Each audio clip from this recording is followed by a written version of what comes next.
Before we get into today's video, I'd like to direct your attention to the link in the description below to support the Black Lives Matter movement. There are petitions you can sign, places you can donate, things you can do if you have absolutely no money, and resources on how to educate yourself to become a better ally. I'd also like to let you know that there is a link in my description to register to vote in the United States. The general election is coming up in November, and it is our responsibility as citizens of the country we live in to have a say in who makes decisions for us. Enjoy the video.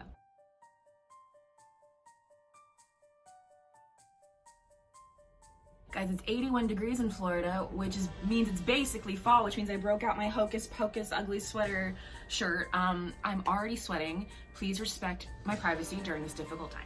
What's up, guys? It's Renee. Welcome to my channel, or welcome back to my channel. Today we are doing a book review, as we are wont to do on this channel, but it is a little bit different.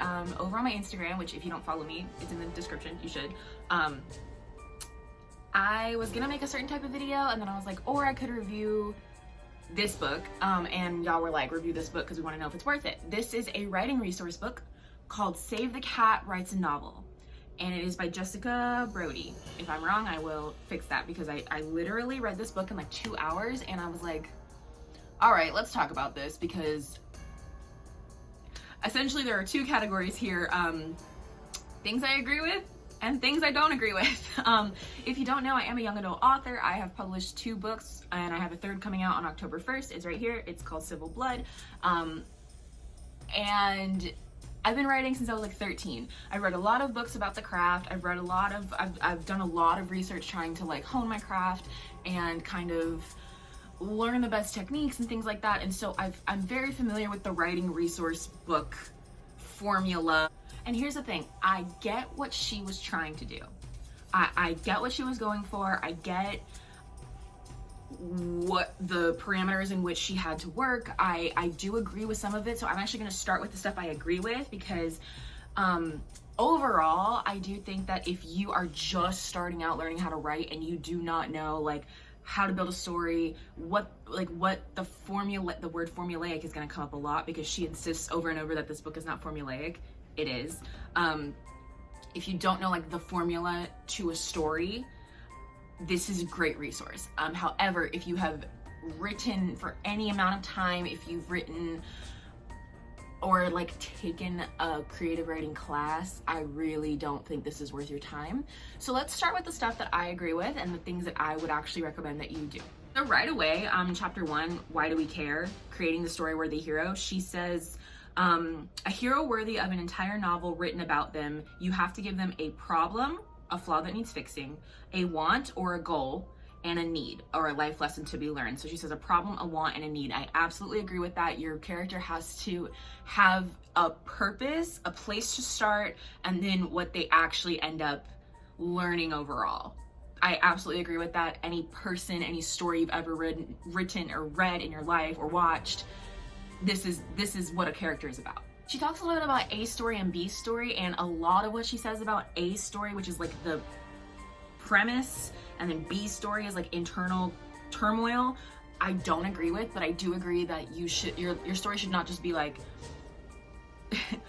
we're going on a journey and we went on the journey and now we're at the place we were journeying to. You should, in the middle, there has to be something else going on to make us relate, to make us, you know, want to continue to learn about this character, because your character drives your story more than anything else. So that I agree with, but just wait. When she starts to talk about the beat sheet, which is how she kind of teaches you how to break down the story, she's talking about how like writing a book is like a marathon and you need to break it down into smaller chunks, and that's what the beat sheet accomplishes. And I do agree that you should break your book down into smaller chunks. You need some type of tangible, accessible, achievable, short-term goals to keep yourself motivated, even if it's a word count, even if it's just like, I want to get to X part, I want to finish this chapter, I want to hit this beat on the Save the Cat worksheet, like whatever it is. I firmly believe you need to have small attainable goals as you're writing a book, because otherwise you will get overwhelmed and you'll stop doing it. So then let's talk about the beats. Just really quick, I'm going to tell you what the beats are. So there's opening image, theme stated,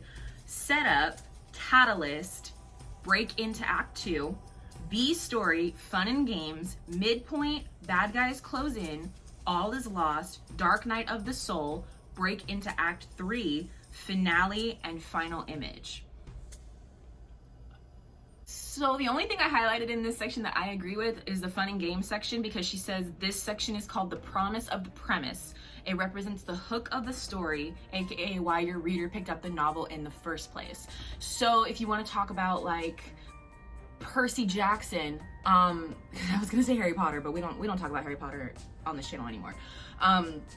Percy Jackson, the fun and game section, the promise of the premise is like him getting to Camp Half-Blood and then going on the adventure. Like that's what you wanted to see. That's why you picked up Percy Jackson the Lightning Thief. Like that's what you wanted to see. And here's the deal, that doesn't mean I disagree with every single beat. That I'm gonna get more into like what I disagree with and why. Like some stuff it's like I don't disagree with how she says it, but I agree with the concept. That's the thing is, if I really hate to say this because I think overall this is a decent resource for brand new writers, but if Trying Too Hard was a book, it's this one. Like the amount of times she says, oh my god, this isn't formulaic, like this isn't formulaic, this is just how stories are, and the amount of times I just went, no, or in theory, but like that doesn't mean it's not formulaic. Like she kept insisting, she was like, it's not formulaic, like don't use that word, it's not a formula, it's just a structure. And I was like, that's all a formula is. It's a formula is a formula is a formula. Like a structure is a structure. A process is a process. I don't know. She gets more into detail about the setup, which is the third beat in your first act, and she does talk about how the setup is where you show your character's flaws and all of their glory, because you want to right away introduce your character and who they are then, because you want to have a really firm foundation of who they are, so that by the time you get to the end of the book you can see who they've become and you can really see that change. And I definitely agree with that. I think that's, you know, very basic, simple, must do in terms of character work. And then the other thing I definitely want to stress that she talks about in the setup beat is stasis equals death, and it's just basically saying like you need to show this character's life and you need to let the reader know like they gotta change or shit's gonna get real.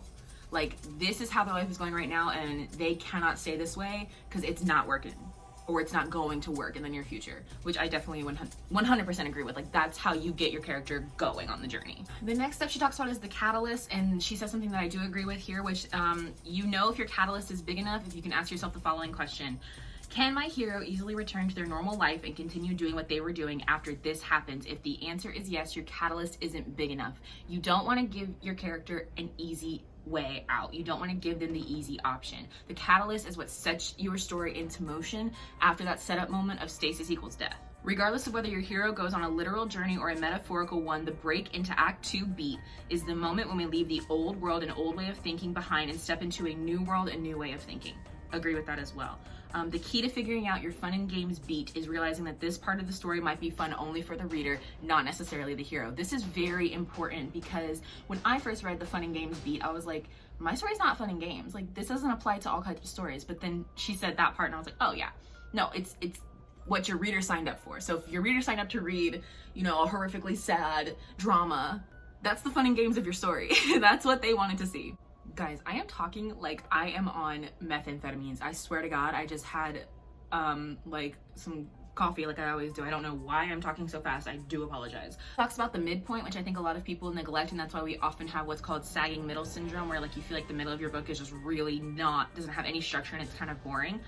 The midpoint is a single beat scene in which three very essential things happen. Your hero experiences either a false victory or a false defeat.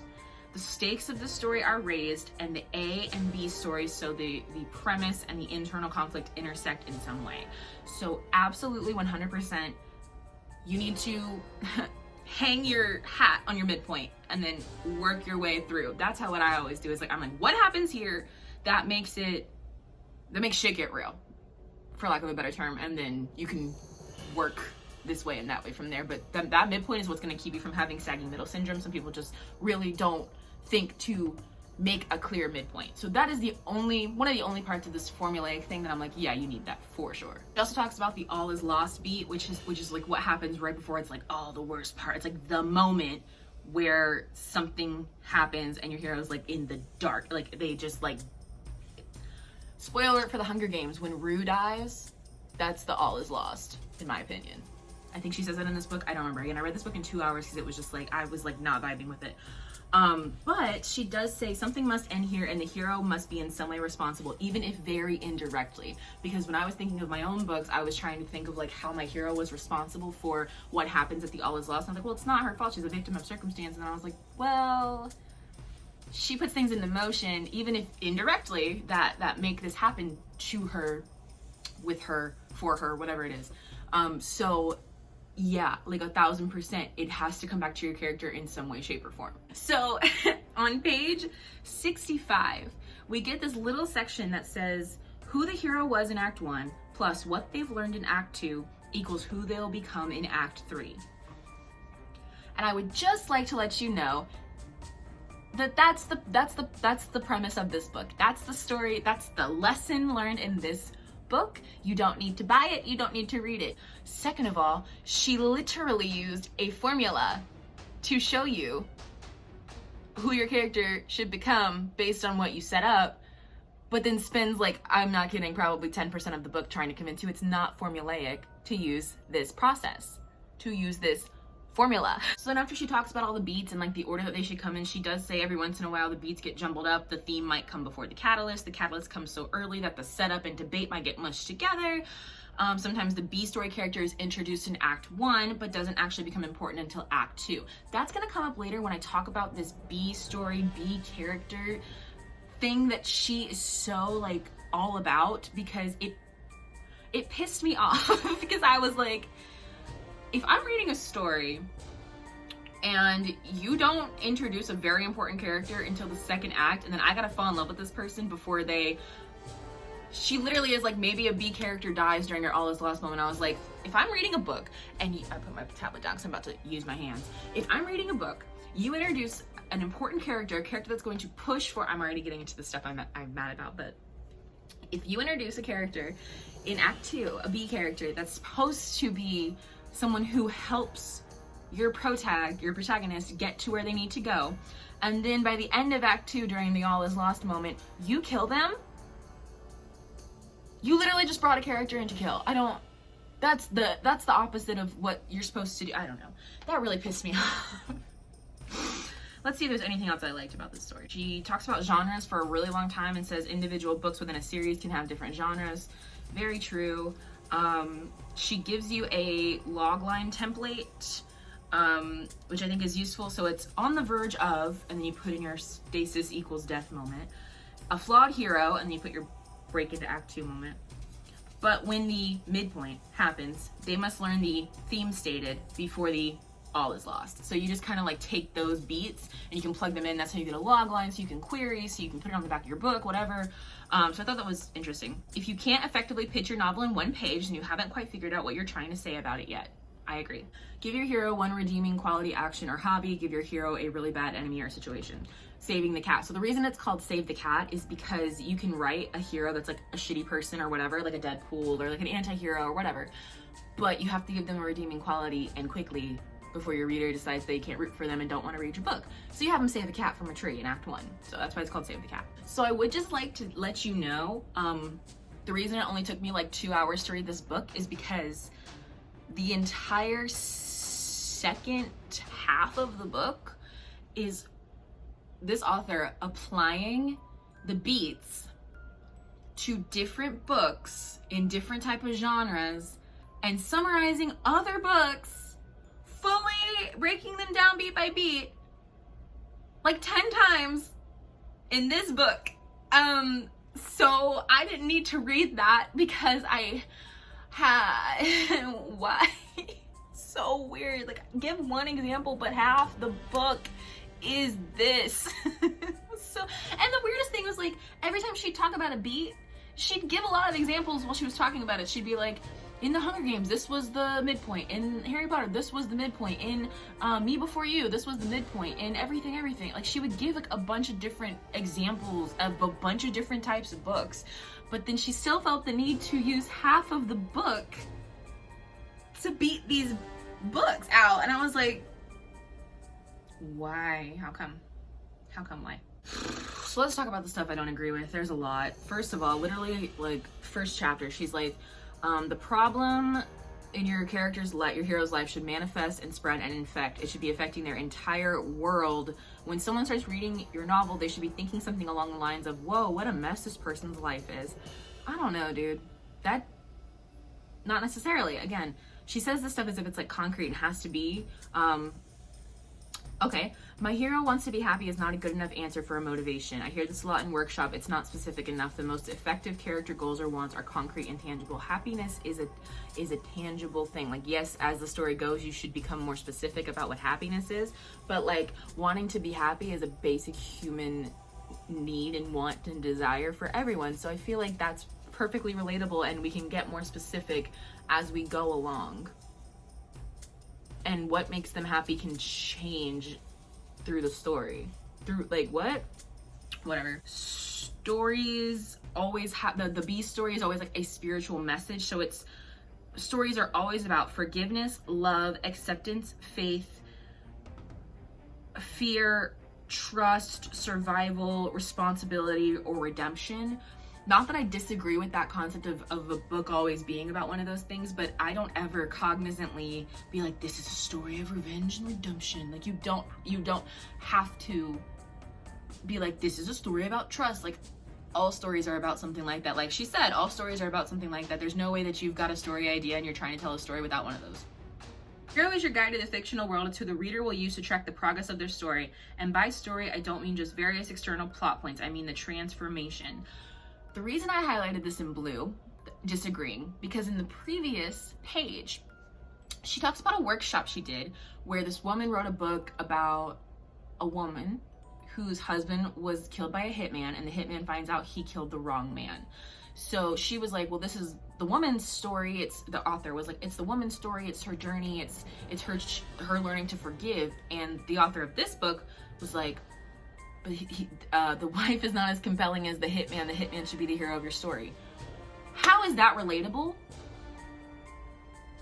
What do you mean? We've all dealt with death. We have not all dealt with killing the wrong man for hire. This one felt personal to me because she was talking about like who your actual main character is if you have more than one. She said, if your story is told from multiple points of view, which mine are, whose point of view do we read first? This is essentially the author introducing you to your guide.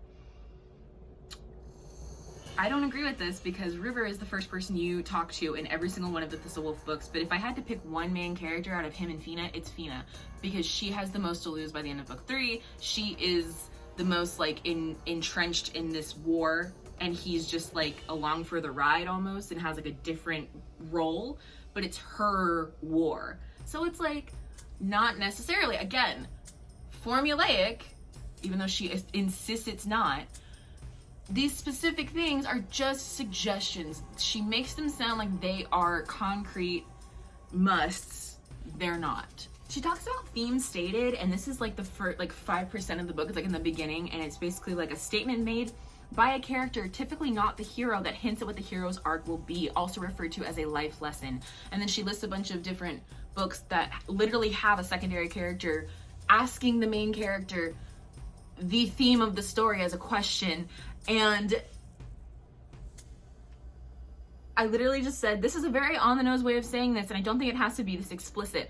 I would never be like, what's the theme of my story? Okay, let me have my secondary character ask my main character that. That is ridiculous. Talking about the B story adding a love interest in Act 2, if you're writing a romance, that's entirely too late to add a love interest. Like I said, don't introduce a fucking character in your second act just to kill them at the end of the act. I will literally never talk to you again. A character will make a statement or pose a question to your hero that somehow relates to what the hero needs to learn by the end of the story. And I said, I understand what y'all were talking about when you said this is super formulaic, because that is super formulaic. And she contradicts herself immediately. On the next page, subtly mention it within the first 10% of the story. You don't want to shout it from the rooftops, but you literally told us to have a secondary character ask it point blank, period. The theme is stated and then the story moves on, but it doesn't necessarily have to be a person who states the theme. But twice you have said that it needs to be a secondary character who asks the main character the theme. So what do you mean? Talking about the debate beat, if in the debate, the debate and then the break into Act 2, the debate is the hero asking, what should I do? Then the break into Act 2 is the hero saying, I should do this and I will. It can also be, I shouldn't do this, but I'm going to anyway. It doesn't have to be like, this is what I'm going to do. It should be like, it can also be like, this is what I'm gonna do, even though it's not a good thing. This is what I want to do. Like, my characters never ever are like, I'm gonna do the right thing. They're always just like, this is what I'm doing because I don't have another option, or like, this is what I want, even though it's not right. Like, it doesn't have to be, I should do this and I will. That's, again, formulaic.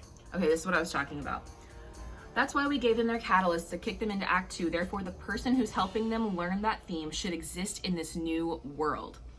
So I really think that's very silly. I think that your catalyst person, your like B character in Act 2, can be someone they already knew from Act 1, but that maybe wasn't who they thought, or that also changed and came along with them for the journey, like Sparrow in my books, for example, River's cousin Sparrow. He knows her since he was born, but they both change, and she's not who he thought she was, and so they grow and go through Act 2 together, because again, introducing a character in Act 2 just to help your protagonist through Act 2 is silly. It's not silly unless you're only doing it because this book tells you. Just to like reiterate, if your character goes on a quest or a journey or something and they meet someone along the way that helps them, that's cool. That's super awesome. But you don't have to not introduce somebody until Act 2 just because Jessica Brody said so. That's all I'm saying. This is when I like really was not here for this anymore.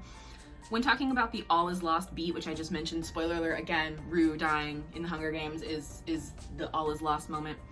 How do we make sure this beat is as epic and moving and transformative as it needs to be? We insert something called the whiff of death. Nothing spells despair more than death itself, so this is the point in stories where a lot of characters die or almost die.